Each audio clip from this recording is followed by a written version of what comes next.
مسجد اقصی اور گنبد صخرہ کی تعمیر، تو چلیے اس ویڈیو میں جانتے ہیں۔ مسجد اقصی اور گنبد صخرہ کی تعمیر مسجد الحرام اور مسجد نبوی کے بعد مسجد الاقصی مسلمانوں کے لیے تیسرا مقدس ترین مقام ہے۔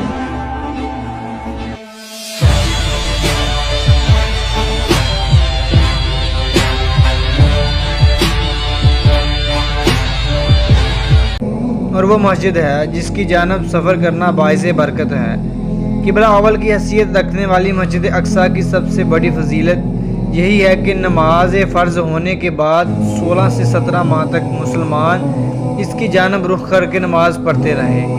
یہی وہ مسجد ہے جہاں حضرت محمد مصطفیٰ صلی اللہ علیہ وآلہ وسلم نے سفر معراج کے دوران براق کے ذریعے مسجد الحرام سے یہاں نیچے اترے اور یہاں تمام انبیاء کی امامت کی اور پھر 7 آسمانوں کی سفر پر روانہ ہوئے۔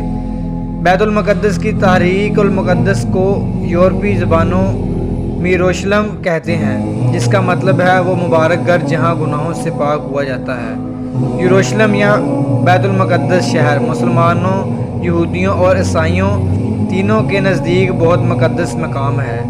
تحریکی شہود کے مطابق 1012 قبل مسیح میں یہاں حضرت سلیمان علیہ السلام نے جنوں کے ذریعے ہیکل تعمیر کروایا تھا۔ اسے بنی اسرائیل کے نبیوں کا قبلہ بھی قرار دیا گیا۔ ہیکل تعمیر کرنے کا مقام حضرت داؤد نے منتخب کیا تھا۔ اس ہیکل کی تعمیر 7 برس میں مکمل ہوئی اور 2 لاکھ سے زائد افراد اس کی تعمیر میں مسلسل مصروف رہے۔ حضرت سلیمان علیہ السلام کے زمانے میں بیت المقدس اپنے دور کا خوبصورت ترین شہر بن گیا، جس کے باعث یہاں پر بڑے بڑے تجارتی کاروان آنے لگے۔ مسجد اقصی کی تعمیر مسجد اقصی مشرقی بیت المقدس میں واقع ہے، جس پر اسرائیل کا قبضہ ہے۔ اس میں 5000 نمازیوں کی گنجائش ہے، جبکہ صحن میں بھی ہزاروں افراد فریضہ نماز ادا کر سکتے ہیں۔ حضرت یعقوب علیہ السلام کو مسجد اقصی کا معمار مانا جاتا ہے۔ بعد میں اس کی حضرت داؤد علیہ السلام اور اس کے بعد حضرت سلیمان علیہ السلام نے تجاویز کروائی۔ یہ مکہ مکرمہ سے تقریباً 1300 کلومیٹر کے فاصلے پر ہے۔ بیت الحرم اس کے جنوب اور رام اللہ شمال میں واقع ہے۔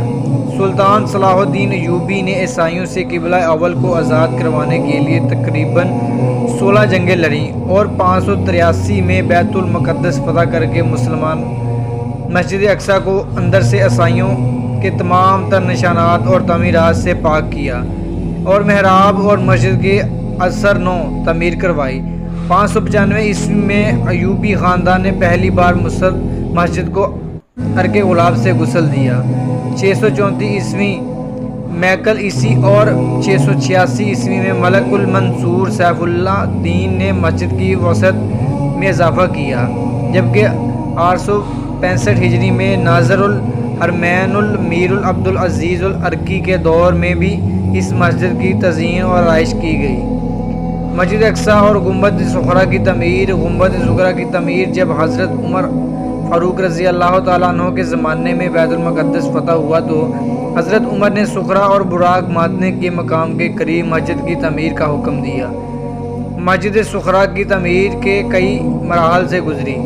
70 عیسوی میں خلیفہ عبد الملک بن مروان نے مسجد کی تعمیر شروع کروائی اور 86 عیسوی میں میان کے بیٹے خلیفہ ولید بن عبد الملک نے اسے مکمل کروایا۔ اس مسجد کی تعمیر میں خرچ ہونے والے سرمایہ مصر کے 7 سال کے اخراجات کے برابر تھا۔ جب تعمیر مکمل ہوئی تو مسجد کی تعمیر کے لیے مختصر رقم میں سے 1 لاکھ دینار باقی بچ گئے۔ خلیفہ نے یہ رقم دونوں نگرانوں کو بطور انعام دینا چاہی تو انہوں نے انکار کر دیا کہ ہم تو چاہتے ہیں کہ اپنی بیویوں کے زیور بیچ کر اس مسجد پر لگا دیں۔ چنانچہ خلیفہ نے سونے کے دینار ڈلوا کر مسجد کے دروازوں پر سونے کی چادریں چڑھا دی۔ 130 عیسوی میں آنے والے زلزلے کے باعث جب اس سے بہت نقصان پہنچا تو خلیفہ جعفر نے یہ چادریں اتروا کر کرستوں میں ڈلوا دیں اور انہیں لوگوں میں تقسیم کر دیا۔ 183 عیسوی میں خلیفہ مہدی بن جعفر نے مسجد کی حدود کی چوڑائی کم کر کے اس کے طول میں اضافہ کروا دیا۔ 626 عیسوی میں اس مسجد کو زلزلے سے نقصان پہنچا تو خلیفہ نے مرمت کے دوران جو گنبد بنا بنایا وہ آج تک موجود ہے۔ خلیفہ نے مسجد کے شمال کی جانب 7 دروازے تعمیر کروائے۔ 492 عیسوی میں ہونے والی صلیبی جنگ کے بعد جب عیسائیوں نے بیت المقدس پر قبضہ کیا تو انہوں نے مسجد صغریٰ کی تعمیر میں بھی بہت رد و بدل کی۔ انہوں نے رہائش کے لیے مسجد میں کمرے بنائے اور اس کا نام معبد سلیمان رکھ دیا۔ اس کے علاوہ بھی اس دور میں دیگر تعمیرات کی گئیں جو بطور جائے ضرورت اور اناج کے اسٹوریج کے لیے استعمال ہوتی تھیں۔ عیسائیوں نے مسجد کے اندر اور اس سے ملحق ایک گرجا گھر بھی تعمیر کر دیا۔ اس دور میں عیسائی گنبد صغریٰ کے ٹکڑے توڑ کر اپنے علاقوں میں لے جاتے تھے اور سونے کے عضو فروخت کر کے مال کماتے تھے۔ مسجد اقصی اور گنبد صغریٰ کی تعمیر، جس میں گنبد صغریٰ بھی شامل ہے۔ گنبد صغریٰ کو مسجد اقصی کے صحن کے وسط اور قدس شہر کے جنوب مشرقی جانب بنایا گیا ہے۔ آج کل گنبد کی تصاویر منتشر ہونے کی وجہ سے اکثر مسلمان اسے ہی مسجد اقصی خیال کرتے ہیں، حالانکہ ایسی کوئی بات نہیں۔ مسجد بڑے صحن کے جنوبی حصے میں واقع ہے، جبکہ یہ گنبد صحن کے وسط میں اونچی جگہ پر موجود ہے۔ 969 عیسوی سے 1341 عیسوی تک مسجد اقصی اور قبلہ صغریٰ خلافت عثمانیہ کے زیر انتظام رہائش گاہ بقایا ہے۔ اس کی تعمیر میں رد و بدل کیا جاتا رہا۔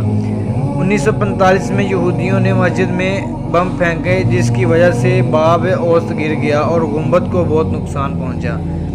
1963 میں یہودیوں نے گنبد کے بعد مسجد کو اور زیادہ نقصان پہنچایا۔ 1969 میں مسجد اقصی میں آتش زدگی کا خوفناک حادثہ رونما ہوا۔ اس موقع پر یہودیوں نے مسجد کا منبر ٹکڑے ٹکڑے کر دیا۔